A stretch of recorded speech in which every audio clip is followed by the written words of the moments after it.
Tailoring ക്ലാസ്സിലേക്ക് എല്ലാവർക്കും സ്വാഗതം. 62ാമത്തെ ക്ലാസ് ആണ് ഇന്ന് എടുക്കുന്നത് കേട്ടോ.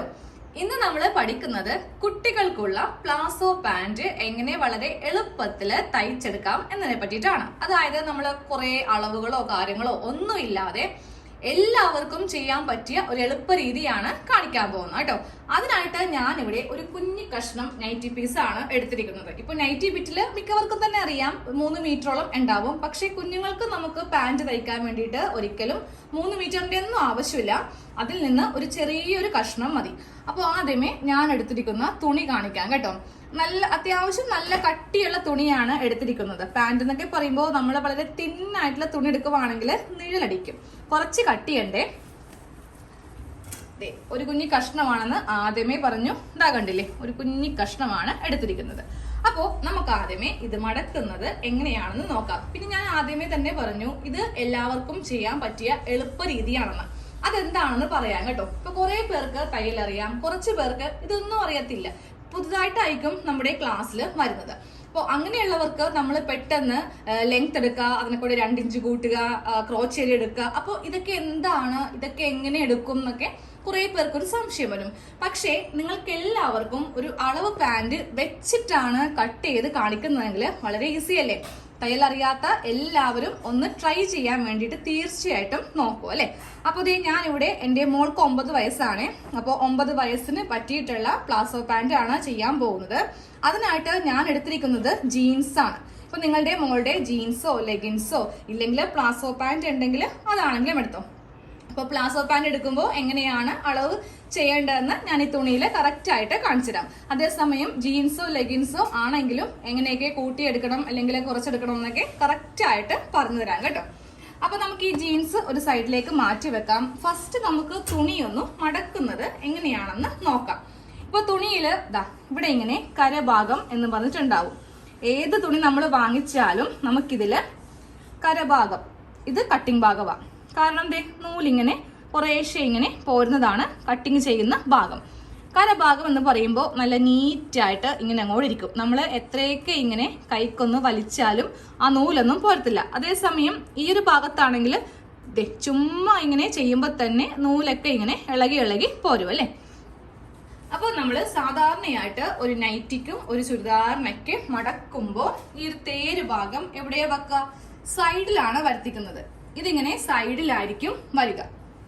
2 കരഭാഗവും നമ്മൾ സൈഡിൽ ഇങ്ങനെ വരുത്തിക്കും. എന്നിട്ട് നേരെ ഇതിങ്ങനെ താഴത്തോട്ട് മടക്കിയിടും. ഇപ്പൊ ചുരിദാറിനാണെങ്കിൽ ഇത് ഫ്രണ്ട് പീസ്, ഇത് ബാക്ക് പീസ്. പാന്റിനാണെങ്കിലും സെയിം. നമ്മൾ 2 പാന്റിനും കൂടെ, അതായത് 2 കാലിനും കൂടെ ഇങ്ങനെയാണ് നമ്മൾ തുണി മടക്കുന്നത് അല്ലെ.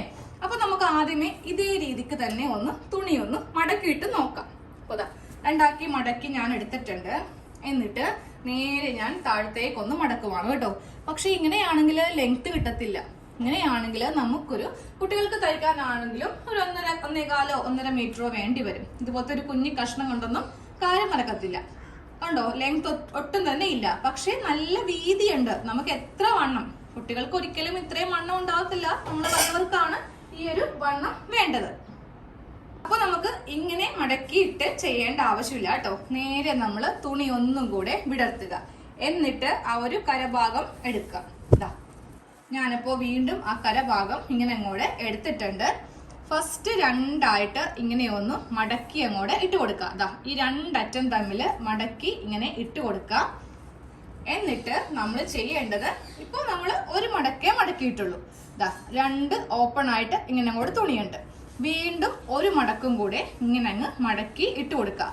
ഇപ്പൊ നമുക്ക് 4 ഓപ്പൺ സൈഡ് ആയിരിക്കും. 1 2 3 4 ഇങ്ങനെ അങ്ങോട്ട് 4 ഓപ്പൺ സൈഡ് ആണ് വരുന്നത് കേട്ടോ. ഇത് താഴെ, ഇത് മുകളില്, ഇത് താഴെയായിട്ട് നമുക്ക് അങ്ങോട്ട് ഇട്ട് കൊടുക്കാം. അതായത് ഇങ്ങനെ അങ്ങ് ഇട്ട് കൊടുക്കണം. തുണി ടേബിളിന്റെ മീതെ വിരിച്ചു കൊടുത്തിട്ടുണ്ട്. ഇപ്പൊ നോക്കിയേ, അത്യാവശ്യം നല്ല ലെങ്ത് കിട്ടും. പക്ഷെ വീതി ഇച്ചിരി കുറവാണ്. പാന്റിന് പക്ഷെ ഈ ഒരു വീതി മതി. ഇനി നമുക്ക് ആ മുകൾ ഭാഗവും താഴെ ഭാഗവും എങ്ങനെയാണ് വന്നിരിക്കുന്നതെന്ന് നോക്കണം. മുകൾ ഭാഗത്തും താഴെ ഭാഗത്തും എല്ലാം ഇങ്ങനെ ഓപ്പൺ ആയിട്ടായിരിക്കും വരിക. ഒന്ന് എണ്ണി നമുക്ക് നോക്കാം. 1 2 3 4 ഇതേപോലെ തന്നെ ആയിരിക്കും താഴെ ഭാഗത്തും. ജസ്റ്റ് ഒന്ന് എണ്ണി നോക്കാം കേട്ടോ. 1 2 3 4. ഇനി ഞാൻ ആ സൈഡ് ഭാഗം കൂടെ കാണിച്ചു തരാം. സൈഡ് ഭാഗത്ത് 3 ഓപ്പൺ വരും. 1 2, 3 ഇങ്ങനെ. ഈ ഒരു ഭാഗത്ത് ഒറ്റ ഓപ്പൺ സൈഡും ഉണ്ടാവത്തില്ല. ഇത് സെന്റർ ഭാഗമാണ്. അപ്പൊ തുണി ഇങ്ങനെ ഇട്ടാൽ മാത്രമേ നമുക്ക് പാന്റിന് നല്ല ലെങ്ത് കിട്ടുകയുള്ളൂ. ഇനി നേരെ നമുക്ക് നമ്മുടെ അളവ് പാന്റ് എടുക്കാം. ജീൻസോ ലെഗിൻസോ എന്താണെങ്കിലും മതി, ഒരു കുഴപ്പവും ഇല്ല. അപ്പൊ നമുക്ക് ഈ പാന്റ് എങ്ങനെയാണ് ഇതിന്റെ മീതെ മടക്കി ഇടുന്നതെന്ന് കാണിച്ചു തരാം കേട്ടോ. പാന്റ് ഇടുമ്പോൾ എപ്പോഴും ഈ ഒരു ഭാഗമാണ് ക്രോച്ച് ഏരിയ എന്ന് പറയുന്നത്. ഇതെപ്പോഴും സൈഡിലായിരിക്കണം വെക്കേണ്ടത്. അപ്പൊ നമുക്ക് ഇതിങ്ങനെ ഒന്ന് മടക്കി അങ്ങ് ഇട്ട് കൊടുക്കാം. ഫ്രണ്ട് ഇവിടെയും ബാക്ക് പുറകിലും വെച്ചാൽ മാത്രമേ നമുക്ക് ഈ ക്രോച്ചിന്റെ ഈ ഒരു ഷേപ്പ് കറക്റ്റ് ആയിട്ട് കിട്ടുകയുള്ളൂ കേട്ടോ. നേരെ മറിച്ച് ഇങ്ങനെയാണ് വെക്കുന്നതെങ്കിൽ നമുക്ക് ആകെ അത് അളക്കാൻ വേണ്ടിയിട്ട് ഒരു ബുദ്ധിമുട്ട് വരും. നല്ല ഷേപ്പ് കിട്ടണമെങ്കിൽ ഇങ്ങനെ തന്നെ അങ്ങോട്ട് മടക്കി ഇട്ട് കൊടുക്കാം. ഇപ്പൊ നോക്കിയേ, ആ ഒരു കറക്റ്റ് ഷേപ്പിൽ നമുക്കിത് ചെയ്തെടുക്കാനായിട്ട് പറ്റും. അപ്പൊ നേരെ നമുക്കിത് മുകൾ ഭാഗത്ത് വെക്കാം. മുകൾ ഭാഗത്ത് വെക്കുമ്പോൾ കറക്റ്റ് 1 ഇഞ്ചിൽ ഒന്ന് മാർക്ക് ചെയ്ത് കൊടുക്കാം. ടേപ്പ് ഉണ്ടെങ്കിൽ ടേപ്പ് എടുക്കാം, ഇല്ലെങ്കിൽ കുറച്ച് മതി. നമുക്കിവിടെ ഇലാസ്റ്റിക് വെക്കേണ്ട ഭാഗമാണ്. അപ്പൊ ഞാനിവിടെ 1 ഇഞ്ചിൽ ഇങ്ങനെ ഒരു മാർക്കിങ് ചെയ്ത് കൊടുക്കുന്നുണ്ട്. ഇതിന്റെ മീതെയാണ് പാന്റിന്റെ ഈ ഒരു മുകൾ ഭാഗം നമുക്ക് ഇങ്ങനെ അങ്ങോട്ട് വെച്ച് കൊടുക്കേണ്ടത്. ഏറ്റവും മുകൾ ഭാഗം ആ 1 ഇഞ്ചിന്റെ മീതെ ഇങ്ങനെ അങ്ങ് സ്ട്രെയിറ്റ് ആയിട്ട് വെച്ച് കൊടുക്കാം. എന്നിട്ട് വേണം താഴത്തേക്കുള്ളതൊക്കെ കറക്റ്റ് ആയിട്ട് ഇട്ട് കൊടുക്കാൻ വേണ്ടിയിട്ട്. ഇവിടെ ഇങ്ങനെ ഗ്യാപ്പ് ഒന്നും വരുത്തേണ്ട ആവശ്യമില്ല. കറക്റ്റ് അളവിൽ വെച്ച് കൊടുക്കാം. ഇത് നമ്മൾ വെച്ച് കട്ടിങ് എന്നാണ് പറയാറുള്ളത്. അപ്പൊ എപ്പോഴും ഈ ഒരു ലെവലൊക്കെ കറക്റ്റ് ആക്കി വെക്കാം. ഇങ്ങനെ അങ്ങോട്ട് വെച്ച് കൊടുത്തിട്ടുണ്ട്. അപ്പൊ നിങ്ങൾ പ്ലാസോ പാന്റ് ആണ് എടുക്കുന്നതെങ്കിലും അതും ഇതേപോലെ തന്നെ വെക്കാം. അതിൽ കൊടുക്കുന്ന അളവിൽ കുറച്ച് മാറ്റം വരണം, അത് ഞാൻ പറഞ്ഞു തരാം. അപ്പൊ ഇതിങ്ങനെ അങ്ങോട്ട് വെക്കാം. കുറച്ച് ലെങ്ത് കുറവുണ്ട്, അത് ഞാൻ കാര്യമാക്കുന്നില്ല കേട്ടോ. കാരണം വരുന്നതുകൊണ്ടല്ല, മോൾക്ക് ഈ ജീൻസ് നല്ല ലെങ്ത് ഉണ്ട്. താഴെ ഭാഗത്ത് കുറച്ച് ചുരുങ്ങിയാണ് ഇരിക്കുന്നത്. അപ്പോൾ എനിക്ക് ഈ ലെങ്ത് പ്രശ്നമല്ല. കുറച്ച് ഈ പാന്റിനേലും ലെങ്ത് കുറവാണെങ്കിലും കറക്റ്റ് ആയിട്ടിരിക്കും. ഇനിയിപ്പോ 3/4 ആണെങ്കിൽ അങ്ങനെ വേണമെങ്കിലും നമുക്ക് ഉപയോഗിക്കാം. ഫസ്റ്റ് നമ്മൾ ഇതിൽ ചെയ്യാൻ പോകുന്നത് ഈ ക്രോച്ചിന്റെ ഭാഗമാണ് ചെയ്യാൻ പോകുന്നത്. അതിനു മുന്നേ പ്ലാസോ പാന്റ് ആണ് നിങ്ങൾ എടുക്കുന്നതെന്ന് കരുതുക. അതായത് അത്യാവശ്യം നല്ല ലൂസ് ഉള്ള പാന്റ്. അങ്ങനെയാണെങ്കിൽ എല്ലാ ഭാഗത്തും 1 ഇഞ്ച് മാത്രം ലൂസ് ഇട്ടാൽ മതി.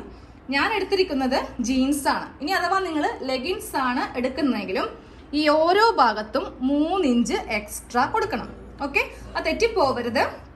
ജീൻസ് ആണെങ്കിൽ അതുപോലെ ലെഗിൻസ് ആണെങ്കിൽ 3 ഇഞ്ച് ലൂസും കറക്റ്റ് അളവിലുള്ള പ്ലാസോ പാന്റ്, അതായത് ലൂസ് ഉള്ള പാന്റ് ആണെങ്കിൽ 1 ഇഞ്ചും കൊടുത്താൽ മതി. അപ്പൊ നമുക്ക് ആദ്യമേ ഈ ഒരു ഭാഗത്ത് നിന്ന് സ്റ്റാർട്ട് ചെയ്യാം. ഇതാണ് ക്രോച്ച് ഏരിയ എന്ന് പറയുന്നത്.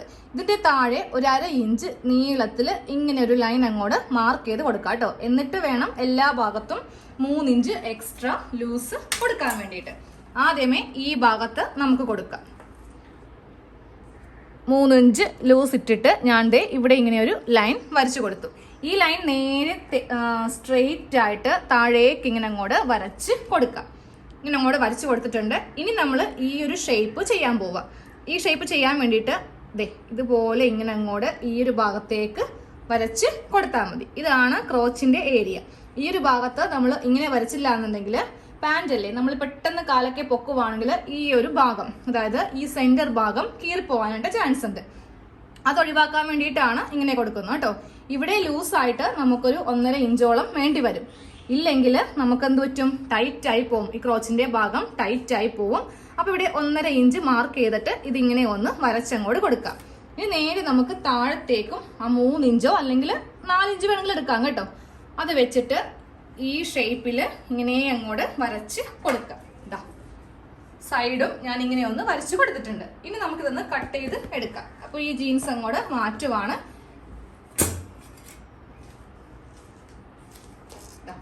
ഈ ഭാഗം വെച്ച് നേരെ സ്ട്രെയിറ്റ് ആയിട്ട് ഇങ്ങനെ അങ്ങോട്ട് കട്ട് ചെയ്യാം. എന്നിട്ട് നേരെ ഇവിടെ നിന്ന് താഴേക്കൊന്ന് കട്ട് ചെയ്യും.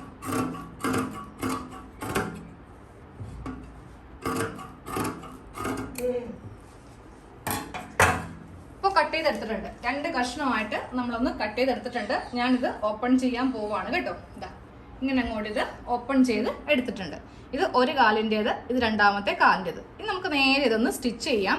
ഇനി ഇതിനെ വേറെ ഒരു കട്ടിങ്ങും ഇല്ല. ഇപ്പൊ നിങ്ങളുടെ കയ്യിൽ ഇനി ഇലാസ്റ്റിക് ഇല്ല എന്നുണ്ടെങ്കിൽ ഈ സൈഡ് ഭാഗത്ത് നിന്ന് 2 കഷ്ണം ചെറിയ വള്ളിക്ക് കട്ട് ചെയ്തെടുക്കാം കേട്ടോ. ഞാനിപ്പോൾ ഇലാസ്റ്റിക് വെച്ചിട്ടാണ് ചെയ്ത് എടുക്കാൻ പോകുന്നത്.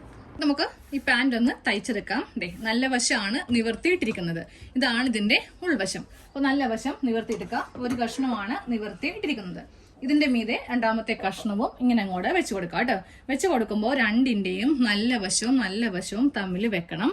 അപ്പൊ നമുക്ക് ആദ്യമേ ഈ രണ്ട് അളവ് കണ്ടില്ലേ, അതായത് ഈ ഒരു ഷേപ്പ് അനുസരിച്ചിട്ടാണ് ഫസ്റ്റ് സ്റ്റിച്ച് ചെയ്യേണ്ടത്. 1/2 ഇഞ്ചില് 2 തവണയായിട്ട് ഇവിടെയും ചെയ്തെടുക്കാം. അതേപോലെ തന്നെ 1/2 ഇഞ്ചില് ഈ 2 ഭാഗവും കറക്റ്റ് ഇങ്ങനെ ലെവൽ ചെയ്ത് വെച്ചിട്ട് ഇവിടെയും 2 പ്രാവശ്യമായിട്ടൊന്ന് തയ്ച്ച് എടുക്കുക. ഞാനിപ്പോ 2 പ്രാവശ്യമായിട്ട് ഈ ഒരു ഭാഗത്തും തയ്ച്ചു കൊടുത്തിട്ടുണ്ട്, അതുപോലെ ഈ ഒരു ഭാഗത്തും തയ്ച്ചു കൊടുത്തിട്ടുണ്ട്. ഇനി നമുക്ക് ഇതിന്റെ ഈ ഒരു ഭാഗം എടുക്കാം. അതായത് ഇവിടെ ഇങ്ങനെ പിടിച്ചിട്ട് ഇങ്ങനെ അങ്ങ് 2 ആക്കി കൊടുക്കുമ്പോൾ നമുക്ക് പാന്റ് ഇങ്ങനെ അങ്ങോട്ട് കിട്ടും. ഇനി ഇതിന്റെ ഈ ഒരു സെന്റർ ഭാഗമാണ് നമുക്ക് തയ്ച്ചെടുക്കേണ്ട കേട്ടോ. കണ്ടില്ലേ, ഇപ്പൊ പാന്റായി. ഈ ക്രോച്ചിന്റെ ഭാഗം സെന്ററിൽ വന്നു. ഇത് ഫ്രണ്ട്, ഇത് ബാക്ക്. ഓക്കെ, ഇനി താഴെ ഭാഗത്ത് മടക്കി അടിക്കണമെങ്കിൽ ഇപ്പൊ നമുക്ക് മടക്കി അടിക്കാം. അപ്പൊ ഞാൻ ചെറുതായിട്ടൊന്ന് മടക്കി അടിക്കുന്നുണ്ട്, വേറൊന്നും കൊണ്ടല്ല. താഴെ ഭാഗത്ത് പെട്ടെന്ന് അത് വിട്ടുപോകാൻ ചാൻസ് ഉണ്ട്. തേര് ഭാഗമാണ്, കുഴപ്പമില്ല. എന്നാലും ജസ്റ്റ് ഒന്ന് മടക്കി വീണ്ടും ഒന്ന് മടക്കി ഒന്നങ്ങോടെ തയ്ച്ച് കൊടുക്കുവാണ്. അപ്പൊ താഴെ ഭാഗം ഇങ്ങനെ ഒന്ന് തയ്ച്ചങ്ങോടെ എടുത്തിട്ടുണ്ട്. ഇനി നമുക്ക് ഇതിന്റെ സൈഡ് കൂട്ടണം. അപ്പൊ ഇങ്ങനെ അങ്ങോട്ട് എടുക്കുക. ഇങ്ങനെ എടുത്തിട്ട് 1 ഇഞ്ച് ലൂസ് വെച്ചിട്ട് നമ്മൾ ഈ സൈഡ് ഒന്ന് കൂട്ടി ഈ ക്രോച്ചിന്റെ ഭാഗം വരുമ്പോൾ 2 ഒരേപോലെ ഇങ്ങനെ വെച്ച് കൊടുത്തിട്ട് വേണം ഈ അറ്റം വരെ ഇങ്ങനെ കൂട്ടി അങ്ങോട്ട് തയ്ച്ച് എടുക്കാനായിട്ട്. സൈഡും ഇങ്ങനെ കൂട്ടി എടുത്തിട്ടുണ്ട്. സൈഡ് കൂട്ടുമ്പോൾ 2 തവണയായിട്ട് ചെയ്യാട്ടോ. അതായത് 2 സ്റ്റിച്ച് കൊടുക്കുക, ഇല്ലെങ്കിൽ പെട്ടെന്ന് ഈ സൈഡ് എല്ലാം വിട്ടു പോകുന്നൊരു ഭാഗമാണ്. ഇനി നമുക്ക് ഇതിൽ ഇലാസ്റ്റിക് വെക്കുന്ന ഭാഗമാണ് തയ്ച്ചൊന്ന് കൊടുക്കേണ്ടത്. 1 ഇഞ്ചാണ് നമ്മൾ ഇലാസ്റ്റിക് വെക്കാൻ വേണ്ടിയിട്ട് കൊടുത്തിരിക്കുന്നത്. അതിങ്ങനെ ഉള്ളിലേക്ക് വെച്ചിട്ട് ആ 1 ഇഞ്ചിന്റെ പുറത്ത് കൂടെ അടിക്കുക. കുറച്ച് ഗ്യാപ്പ് വിട്ട് വേണം ചെയ്യാൻ വേണ്ടിയിട്ട്. ഇപ്പൊ ഇവിടെ നിന്ന് സ്റ്റാർട്ട് ചെയ്ത് നേരെ ഇങ്ങനെ കൊണ്ടുവന്ന് ഇവിടെ കൊണ്ടുവന്ന് നിർത്തണം. ഇത്രയും ഗ്യാപ്പ് നമുക്ക് ഇലാസ്റ്റിക് കടത്താനുള്ള ഗ്യാപ്പാണ്. ഇത്രയും ഗ്യാപ്പ് ഞാൻ വിട്ടാണ് അടിച്ചിരിക്കുന്നത് കേട്ടോ. ഈ ഗ്യാപ്പിലൂടെ നമുക്ക് ഇലാസ്റ്റിക് കടത്തണം. അപ്പോൾ 1 ഇഞ്ച് വീതിയാണ് ഇലാസ്റ്റിക്കിന് വിട്ടിരിക്കുന്നത്. അപ്പൊ ഒരു 3/4 ഇഞ്ച് വീതിക്കുള്ള ഇലാസ്റ്റിക് വേണം കടത്തി വെക്കാൻ വേണ്ടി. നിങ്ങളുടെ കയ്യിൽ 1 ഇഞ്ചിന്റെ വീതിയുള്ള ഇലാസ്റ്റിക് ആണെങ്കിൽ 1.25 ഇഞ്ച് വേണം ഇങ്ങനെ അങ്ങോട്ട് മടക്കി അടിക്കാൻ വേണ്ടിയിട്ട്. ഇനി ഇലാസ്റ്റിക്കിന്റെ വീതി എത്ര ഇഞ്ചാണ് എടുക്കേണ്ടതെന്ന് പറഞ്ഞുതരാം. നല്ല ടൈറ്റ് വേണമെങ്കിൽ നമുക്ക് ഇതിന്റെ ഈ ഒരു ഇവിടെ ഒരു 1/2 ഇഞ്ച് തയ്യൽ തുമ്പ് ഇങ്ങനെ വിടുക. കണ്ടില്ലേ, 1/2 ഇഞ്ച് തയ്യൽ തുമ്പ് വിട്ടിട്ടുണ്ട്. ഇനി നേരെ ഇതിന്റെ ഈ അറ്റം വരുമ്പോഴും ഇവിടെ ഒരു 1/2 ഇഞ്ച് വിടുക. ഇങ്ങനെയാണെങ്കിൽ നമുക്ക് നല്ല കറക്റ്റ് ടൈറ്റ് ആയിരിക്കും കേട്ടോ. കുറച്ചുകൂടി ഇപ്പൊ ഇത്തിരി വണ്ണമൊക്കെ ഉള്ള പിള്ളേർക്ക് കുറച്ച് വയറൊക്കെ ഉണ്ടാവും. അങ്ങനെയാണെങ്കിൽ നിങ്ങൾ ആദ്യമേ ഒരു വീതി ഇങ്ങനെ എടുക്കാം, വീണ്ടും ഇതിന്റെ 1/4 ഭാഗം വരെ എടുക്കാം. അപ്പോൾ കുറച്ചുകൂടി നമുക്ക് ഇലാസ്റ്റിക്കിന് വീതി കിട്ടും. ഓക്കെ, അപ്പൊ ഞാൻ ഈ ഒരു അളവിലാണ് ചെയ്തങ്ങോട്ട് എടുക്കാൻ പോകുന്നത്. ഒരു പിന്ന് വെച്ചിട്ട് കുത്തിയിട്ട് നമുക്ക് ഇതിന്റെ ഉള്ളിൽ കൂടെ ഒന്ന് കടത്തിയെടുക്കാം. ഇലാസ്റ്റിക് ഈ ഒരു ഗ്യാപ്പിലൂടെ കടത്തിയെടുത്തിട്ടുണ്ട്. ഇനി നമ്മൾ 2 സൈഡിലും 1/2 ഇഞ്ച് തയ്യൽ തുമ്പ് വിട്ടായിരുന്നു.